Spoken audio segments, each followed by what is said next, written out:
So this is Nelson Mandela.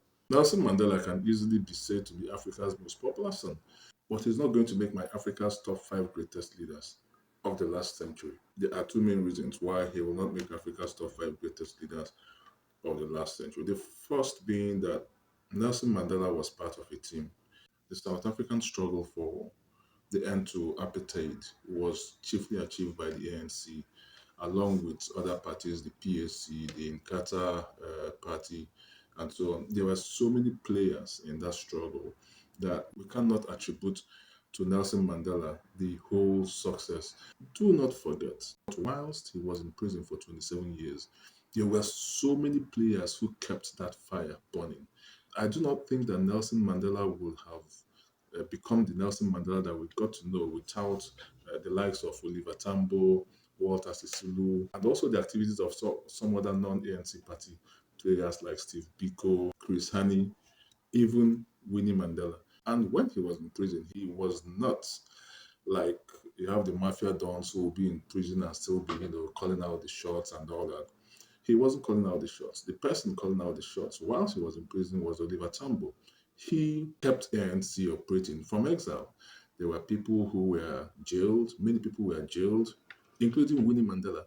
Many people were died, including Steve Biko, Chris Hani.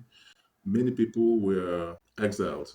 So the ANC, along with other parties, were at the forefront and championed this debate. So I do not think that it's fair to isolate Nelson Mandela as the sole achiever, of what a team of people, accomplished. Another reason is in his negotiation of the Sunset Clause. I think he would have done a lot better in that negotiation if he had somehow found a way to include economic emancipation of his people, in that negotiation. Yes, political emancipation, good.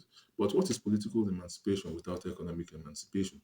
7-8% of the white South Africans to this day, they still own 70-80% of South Africa's resources, South Africa's wealth, which they had taken by force in the first place. So who then makes my top 5 list? Okay, at number 5, I have Muammar Gaddafi. Muammar Gaddafi, everybody knows. He championed the creation of the African Union. He was pushing for a one Africa that will have inter-trade, inter-movement of goods and services, one currency in Africa backed, by goals. And he wanted to change the status quo of the relationship between the West and Africa. At number 4, I have Patrice Lumumba. Again, Patrice Lumumba was Pan-Africanist, anti-imperialist. He became the first Prime Minister of the Democratic Republic of Congo. And on assuming office, the first thing he did was to try to wrestle out the control of the Congolese resources from the imperialists. And they didn't like that, so they buyed him. At number 3, I have Emperor Haile Selassie of Ethiopia. Now I'm going to lump number 3 and number 2 because at number 2 I have Kwame Nkrumah of Ghana. These two were both Pan-Africanist, anti-imperialist, and they came together to champion the formation of the Organization of the African Unity in 1963, which was also what Muammar Gaddafi was trying to do with the African Union, where we had one continent, Africa, that will come together, pull our resources together, pull our expertise together, pull our advantages together to be able to compete at the global stage. At number 1 is, but before I get to number 1, please go to the comment section and give me a list of your top 5 greatest African leaders. Now, at my number 1 is, they call him the Che Guevara of Africa. He's Captain Thomas Sankara of Burkina Faso. He was revolutionary. He was an ideal president. He was Pan-Africanist. He was anti-imperialist. And he lived a Spartan life. I actually have 10 good reasons why he's Africa's greatest leader of the last century. And I'm going to make a separate video giving those 10 reasons.